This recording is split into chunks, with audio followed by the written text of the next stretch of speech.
और advance math में क्या क्या पढ़ना है, बात को समझना। एडवांस में सबसे पहला टॉपिक में आप लिखिए ज्योमेट्री।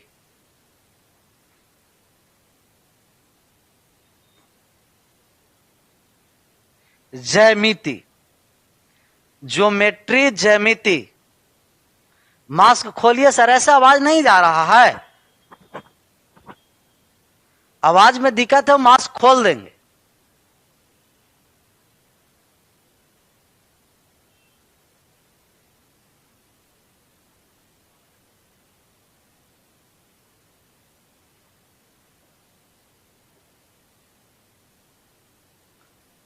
ज्योमेट्री ज्यामिति।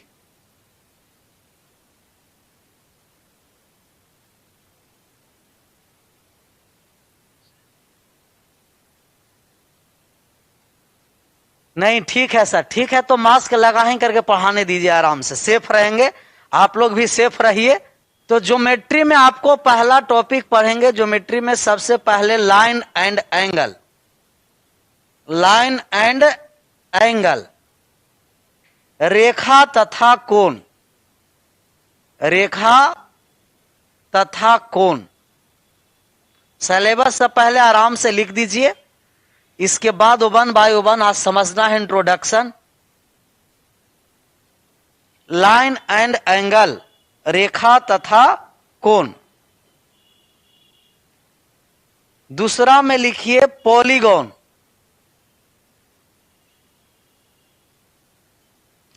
पॉलीगॉन बहुभुज।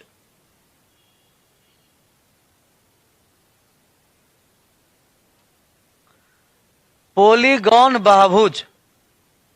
पूरा सिलेबस बता दीजिए सर, पूरा सिलेबस ही बताएंगे।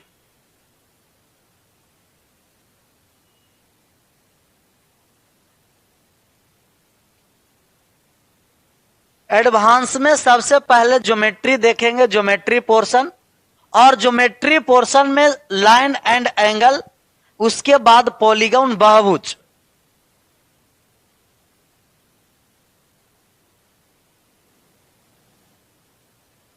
और तीसरा टॉपिक में देखेंगे ट्रायंगल।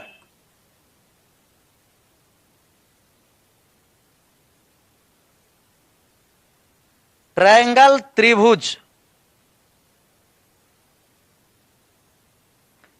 स्पेलिंग एरर होगा, वहां सुधार कर लेना है, क्योंकि मैथ का टीचर है, स्पेलिंग पर ध्यान नहीं देना। Line angle polygon triangle. Triangle के बाद क्वाड्रिलेटरल।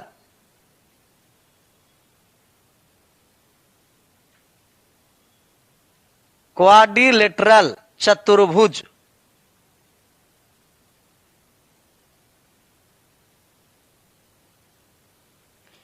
और क्वाड्रिलेटरल के बाद पांचवा टॉपिक सर्कल, वृत्त। ये ज्योमेट्री पोर्शन है सर, साथ साथ में सब आराम से छापते चलिए। तो ज्योमेट्री में line angle polygon triangle quadrilateral और सर्कल। दूसरा पॉइंट आप लिखिए, पेज चेंज कर रहे हैं। दूसरा पॉइंट में पढ़ेंगे मेंसुरेशन।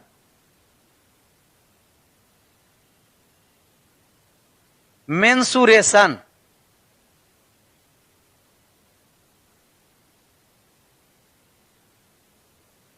क्षेत्रमिति। और मेंसुरेशन में 2D एंड 3D, 2 डायमेंशनल और 3 डायमेंशनल दोनों पढ़ेंगे। क्योंकि मेंसुरेशन जैसा ही ज्योमेट्री होगा, इसका मतलब समझिए कि 50 से 55% उसमें मेंसुरेशन का काम हो जाएगा। जितना आपको 2D वाले एरिया है, पेरीमीटर है, सब आपको ज्योमेट्री में होगा। और ज्योमेट्री के जस्ट बाद क्या पढ़ लेंगे? मेंसुरेशन। ज्योमेट्री के जस्ट बाद मेंसुरेशन पढ़ेंगे। 2D में कौन कौन से आकृति आता है आप लोग को पता होना चाहिए। 2D में 2 डायमेंशनल, जिसमें लेंथ और ब्रेथ है, जिसमें लंबाई और चौड़ाई होता है, वो 2 डायमेंशनल होता है। और लंबाई, चौड़ाई, ऊंचाई तीनों शामिल हो जाएगा, वो 3 डायमेंशनल होगा। 3 डायमेंशनल, 2 डायमेंशनल और 3 डायमेंशनल। तो 2 डायमेंशनल जिस आकृति का क्षेत्रफल और सिर्फ परिमाप आयतन नहीं निकाला जाएगा, जिस आकृति का आप आयतन नहीं ज्ञात कर सकते हैं, वॉल्यूम नहीं निकाल सकते हैं, तो जब आयतन नहीं निकालेंगे वो 2D होगा, और जिसे हम आयतन निकालेंगे वो 3D होगा। जितना ट्रायंगल है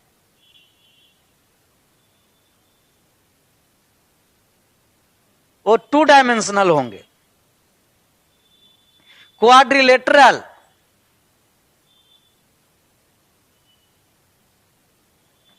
टू डायमेंशनल होंगे। पॉलीगॉन, बहुभुज जितना आएगा, षष्ठभुज, पंचभुज, अष्टभुज, ये सब 2 डायमेंशनल है। वृत्त, सर्कल, ये सबका आयतन नहीं निकाला जाता है, सिर्फ क्षेत्रफल निकाला जाता है। रेक्टेंगल छूट गया। देखिए क्वाड्रिलेटरल में ही रेक्टेंगल है, क्वाड्रिलेटरल में ही आपको क्या है, रेक्टेंगल है।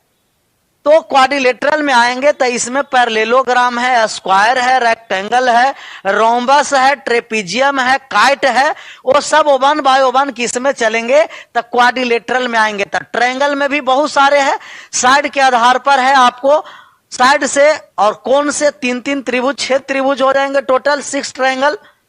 एक होंगे equilateral triangle, isosceles triangle, scalene triangle, acute angle triangle, right angle triangle और ऑब्ट्यूज एंगल ट्रायंगल। तो वो ट्रायंगल में आएंगे तो ट्रायंगल का जितना आपका टाइप्स है वो सब पढ़ेंगे। ट्रिगोनोमेट्री कहां लिखाया, अभी हम पूरा समाप्त कर दिए, एडवांस सिलेबस अभी लिखा ही रहा है ना, तो ट्रिगोनोमेट्री भी लिखेंगे, हड़बड़ा रहे हैं का। ये आपको आया ट्रायंगल, क्वाड्रिलेटरल, पॉलीगॉन, सर्कल, ये 2 डायमेंशनल है। 3 डायमेंशनल जिसे आप आयतन निकाल सकते हैं, तो आप आयतन कहिएगा कि बेलन, सिलेंडर को आप आयतन निकालते हैं, यस सर निकालते हैं। शंकु का आयतन निकालते हैं, कोण का, यस सर शंकु आयतन निकलता है, 3D हुआ। घन, क्यूब निकालते हैं, हाँ सर। घनाभ का भी आयतन निकलता है, आपका जवाब आएगा यस सर घनाभ का भी निकालते हैं।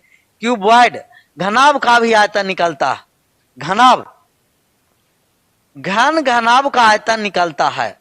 जिस आकृति का आप आयतन निकालिएगा, गोला का आयतन निकलता है, आप कहेगा यस सर गोला का हम आयतन निकालते हैं। गोला के बाद आपको आ गया प्रिज्म, पिरामिड आ गया,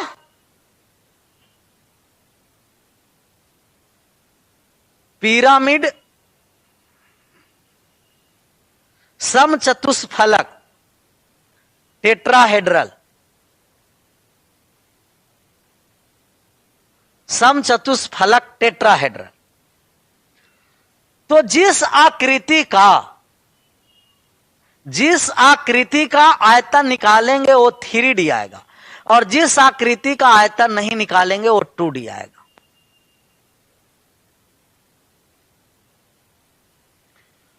तो ये हमको मेंसुरेशन था। जैसे ज्योमेट्री समाप्त होगा, ज्योमेट्री समाप्त होते ही मेंसुरेशन पढ़ लेंगे, बात समझ में आएगा। हिंदी में सर जी, हिंदी में तो अभी ट्रायंगल का त्रिभुज लिखा है कि ये त्रिभुज है, और क्वाड्रिलेटरल के अभी चतुर्भुज लिखे हैं, इससे पहले चतुर्भुज।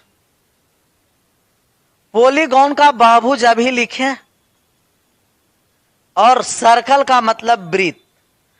इंग्लिश में सिलेंडर, शंकु को कोण कहेंगे इंग्लिश में, cube, cuboid, surface, prism, pyramid, tetrahedron, tetrahedron. अब बात को समझना है।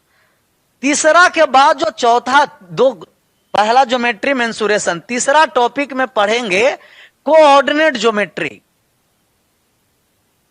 Coordinate geometry.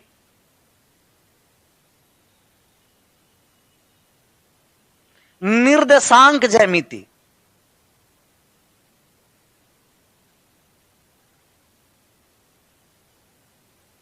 निर्देशांक ज्यामिति।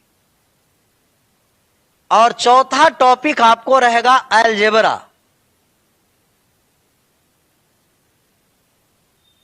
बीजगणित।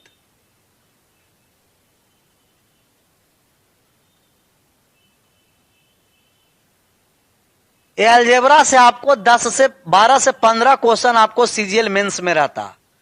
और पांचवा ट्रिगोनमेट्री,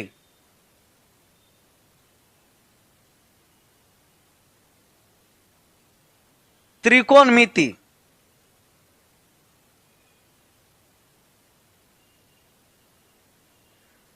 और छठा टॉपिक रहेगा height and distance.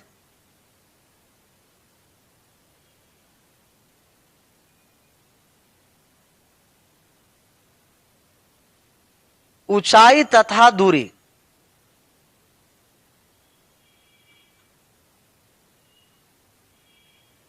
Height and distance.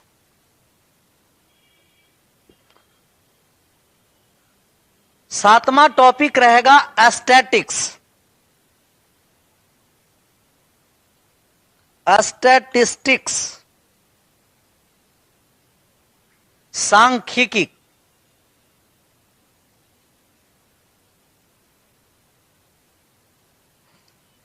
आठवां में पढ़ेंगे परमुटेशन एंड कॉम्बिनेशन।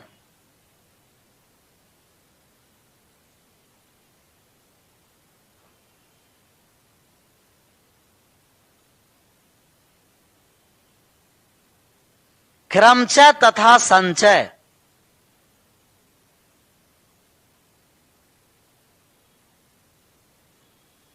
क्रमचय तथा संचय। और नौवां में पढ़ेंगे प्रोबेबिलिटी।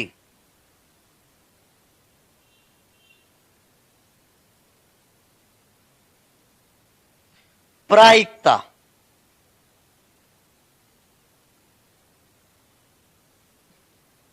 प्रायिकता।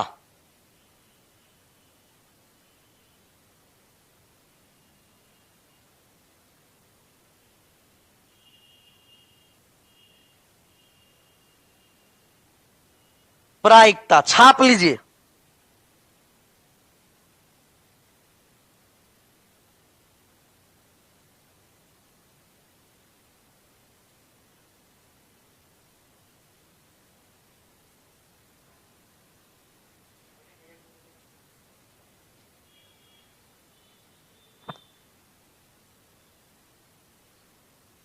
क्लियर?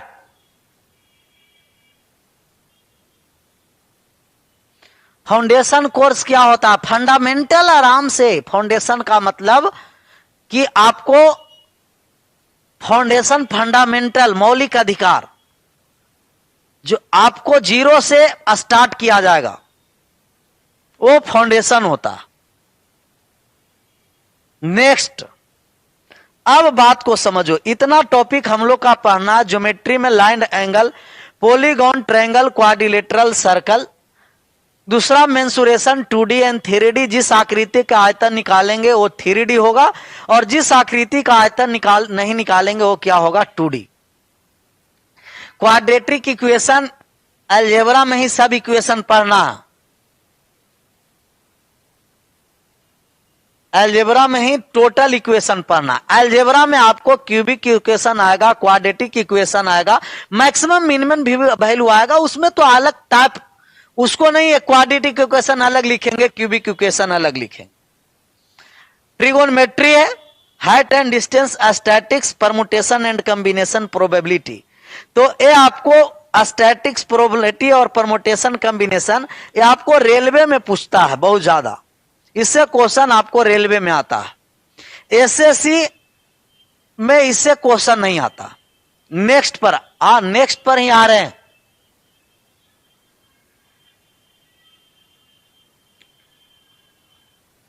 अब बात को समझना। लाइन एंड एंगल, पॉलीगॉन का मतलब है ट्रायंगल भी एक क्या है? बहुभुज है। आराम से धीरे धीरे बात को समझना है। आज अभी कुछ लिखना पढ़ना नहीं है सिलेबस के अलावे। बाकी कल आपको एक एडवांस स्पेशल कॉपी होना है एडवांस का, और कल से हम आपको पहले लाइन, एंगल, पॉलीगॉन और ट्रायंगल तक सबसे पहले आराम से थ्योरम लिखाएंगे, और थ्योरम लिखाने के बाद फिर लाइन, एंगल, पॉलीगॉन और ट्रायंगल का क्वेश्चन डिस्कशन करेंगे। तो जब तक थ्योरी ट्रायंगल तक नहीं समाप्त होगा तब तक बीच में कोई कमेंट बाजी नहीं करना कि क्वेश्चन कब होगा। क्योंकि इसीलिए एडवांस हम अलग से स्टार्ट किए हैं कि एडवांस बहुत सारे स्टूडेंट का वीक होता है। तो हम आराम से जीरो लेवल से स्टार्ट करेंगे, जीरो लेवल से, कि आपको समाप्त होते होते 10-15 टॉपिक आपका एडवांस खोज खोज के बनाइएगा पेपर में भी, या तो आप सेट प्रैक्टिस करते हैं तो एडवांस खोज के बनाइएगा। कब? जब इतना पढ़ लीजिएगा तब।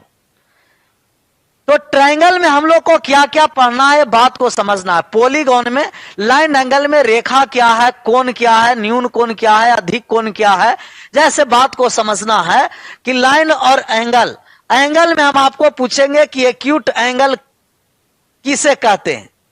एक्यूट एंगल लिखना नहीं है, पहले जवाब देते चलना है। एक्यूट पीडीएफ भी मिलेगा आपका क्वेश्चन का। एक्यूट एंगल किसे कहते हैं, एक्यूट एंगल किसे कहते हैं।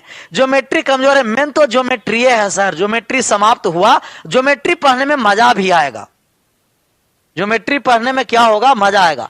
हाँ, लेस देन 90 डिग्री। तो एक्यूट एंगल वह एंगल होता है कि 0 डिग्री से बड़ा होता है और 90 डिग्री से छोटा होता है, इसे एक्यूट एंगल न्यून कोण कहते हैं। और थीटा का मान 90 डिग्री के बराबर हो गया तो समकोण, और थीटा का मान 90 डिग्री से बड़ा हो गया और 180 डिग्री से छोटा हो गया। थीटा का मान 90 डिग्री से बड़ा और 180 डिग्री से छोटा हो गया, तब आप कहिएगा कि ये अधिक कोण हो जाएगा। 90 से बड़ा और 180 से छोटा हो जाएगा तो कहना है अधिक कोण, अधिक कोण। अब बात को यह समझना है, ट्रायंगल में ट्रायंगल एक होता है साइड के आधार पर बढ़ता है और एक एंगल के आधार पर बढ़ता है। तो एंगल के आधार पर 3 प्रकार के, साइड के आधार पर 3 प्रकार के। साइड के आधार पर पहला प्रकार न्यून कोण त्रिभुज, एक्यूट एंगल ट्रायंगल, समकोण त्रिभुज, राइट एंगल ट्रायंगल, और कोण के आधार पर सब हुआ। और एक हुआ ऑब्ट्यूज एंगल ट्रायंगल, अधिक कोण त्रिभुज। और साइड में आ गया समबाहु त्रिभुज इक्विलेटरल ट्रायंगल, समद्विबाहु त्रिभुज आइसोसेलेस ट्रायंगल, और विषमबाहु त्रिभुज एस्केलिन ट्रायंगल। क्वाड्रिलेटरल में समझना है कि क्वाड्रिलेटरल में क्या क्या पढ़ाना है और क्या क्या पढ़ना है।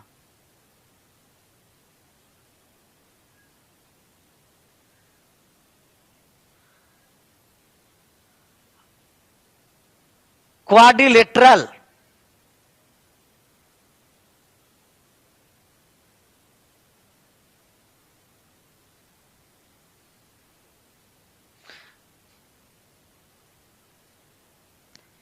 ये जो क्वाड्रिलेटरल है सर,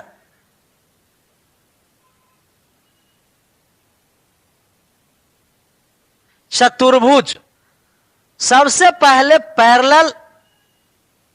पैरेललोग्राम, पैरेललोग्राम समांतर चतुर्भुज, समांतर चतुर्भुज। दूसरा में देखेंगे रेक्टेंगल,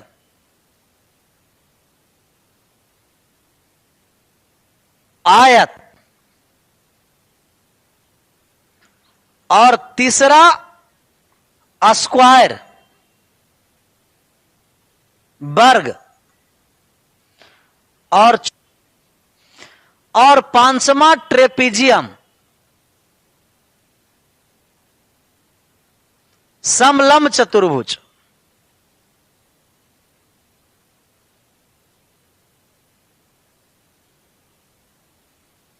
और छठा काइट, पतंग। ये चतुर्भुज में क्वाड्रिलेटरल में पढ़ेंगे।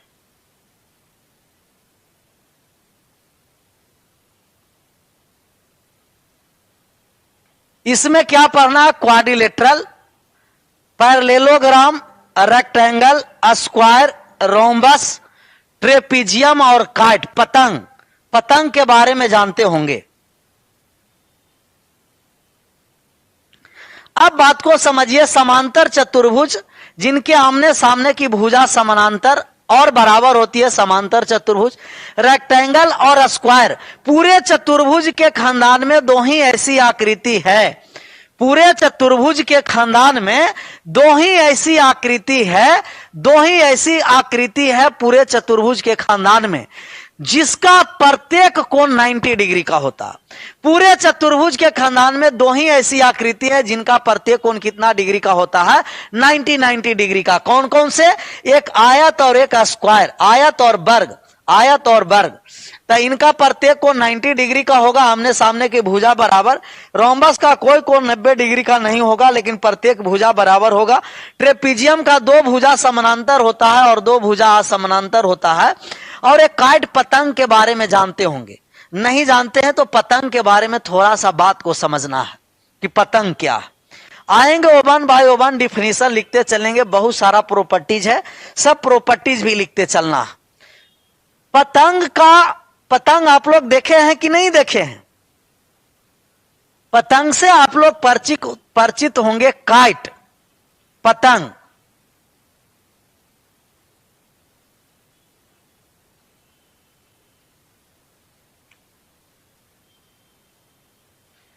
तो पतंग का दो आसन भुजा आपस में बराबर होते हैं। अगर ए बी सी डी पतंग है, ए बी सी और D, A B C D क्या है? पतंग है। ए बी सी डी पतंग है, ए बी सी डी पतंग है।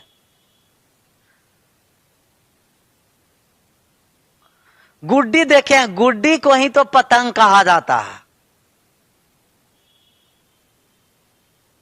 गुड्डी को ही क्या कहा जाता है? पतंग कहा जाता है। आप बात को समझिए यहां से, गुड्डी ही पतंग है। तो अगर पतंग, कभी कभी आप देखें कि पतंग लाते हैं मार्केट से, और पतंग दो दोस्त मिल करके लाए, एक आप लाए, एक आप अपना दोस्त, जिगरी दोस्त लाया पतंग, और पतंग लाया तो आपका दोस्त का पतंग उड़ रहा है, खूब आसमान तक जा रहा है, लेकिन आपका पतंग नहीं उड़ रहा है। तो आपका पतंग नहीं उड़ रहा है तो ये नहीं समझना है आपको कि हमको उड़ाने नहीं आ रहा है। आप में कमी नहीं है, पतंग को बनाने वाले में कमी है। पतंग को क्या करने वाले में कमी है? बनाने वाले में। पतंग को बनाने वाले में कमी है, क्योंकि जब भी पतंग बनेगा तो ये वाले जो दोनों कोण देख रहे हैं, इन दोनों कोण को बराबर रखना है। दोनों एंगल को क्या रखना है? बराबर। 30 डिग्री रखे तो इसको भी 30 डिग्री पर रखेंगे, 60 है तो इसको भी 60 रखेंगे, 50 है तो इसको भी 50 रखेंगे। अगर पतंग बनाते समय ये 60 डिग्री और ये 65 डिग्री हो गया, अगर पतंग बनाते समय ये 60 डिग्री और 65 डिग्री हुआ सॉरी, पतंग बनाते समय ये 60 डिग्री और 65 डिग्री हुआ, इसका मतलब समझना है कि वो पतंग बनाने वाला पतंग का प्रॉपर्टीज का ज्ञान उसका नहीं है। परसों से क्लास है, खान सर का क्लास परसों से 29 अप्रैल से स्टार्ट होगा। अभी इंफॉर्मेशन आया कि सर जो क्लास लेंगे वो परसों से लेंगे। कितना तारीख से? 29 तारीख से। 29 अप्रैल से आपका 29 अप्रैल से स्टार्ट होगा सर का क्लास। 29 अप्रैल से। थोड़ा सा बात को समझना पतंग के बारे में। तो दोस्त जो लाया उनका बराबर कोण का पतंग मिला और आप लाए 60-65 का, तो पैसा लगा हुआ है। मार्केट से जब लाए हैं सर, मार्केट से जब लाए हैं तो आपको पैसा लगा हुआ है, मार्केट से लाए हैं तो इसे ऐसा ही नहीं बख्शेंगे। आप लोग कम नहीं है।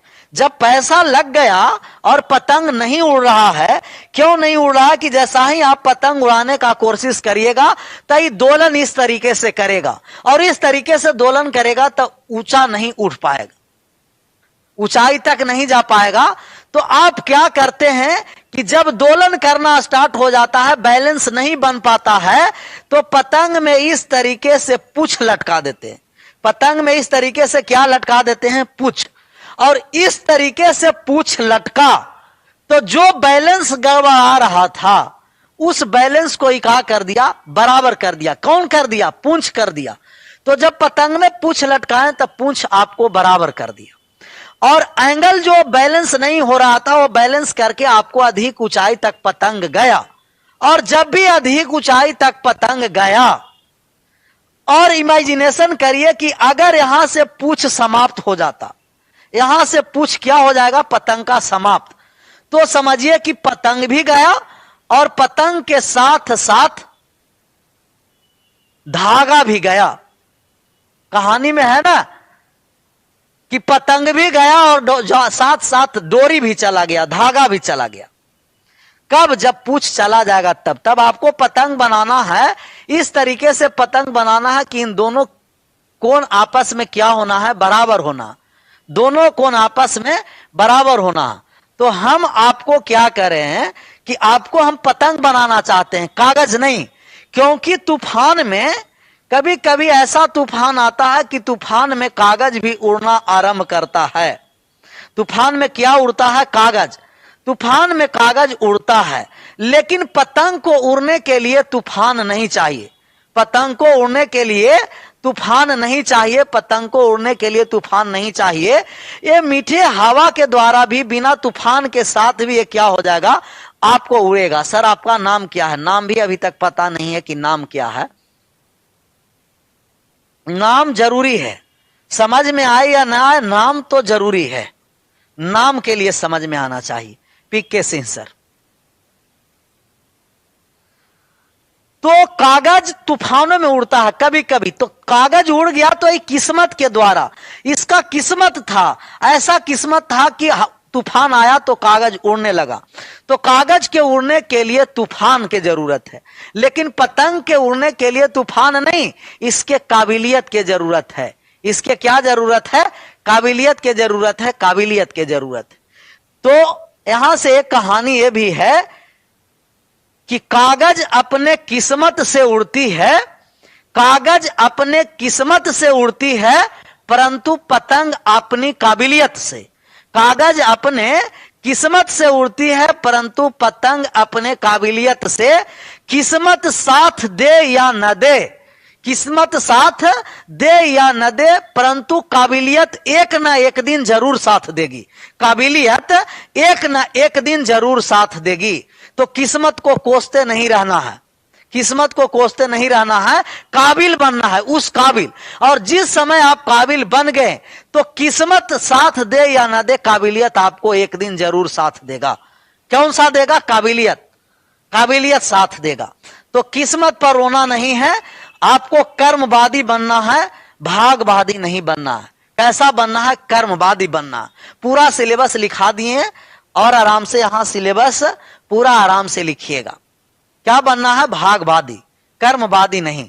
तो हम आपको कागज नहीं बनाना चाह रहे हैं, हम इस तरीका से स्ट्रक्चर बनाएंगे कि पतंग, और पतंग भी वैसा ही पतंग नहीं कि ये पूंछ लटकाने वाला, बिना पूंछ लटका हुआ पतंग बनाएंगे। यह न कि पूंछ लटका दिए, नहीं, पूंछ नहीं लटकाना, किसी का सहारा नहीं, सिर्फ अपना ही दम और विश्वास पर और अपना काबिलियत पर आपको मोक्ष की प्राप्ति दिलाएंगे। मोक्ष, ये मेहनत करना पड़ेगा। क्या करना पड़ेगा? मेहनत करना पड़ेगा। और जब मेहनत कर गए, पतंग जिस समय आप परिपूर्ण बन गए, तो आपका मोक्ष की प्राप्ति हो जाएगी। मोक्ष ही क्या है? लक्ष्य। जॉब। बात क्लियर है? तो आप लोग एक सुंदर से कॉपी लीजिएगा और सुंदर से जितना टॉपिक के हम आपको थ्योरी लिखाएंगे सब लिखते चलिएगा। यहीं आज रहने देते हैं।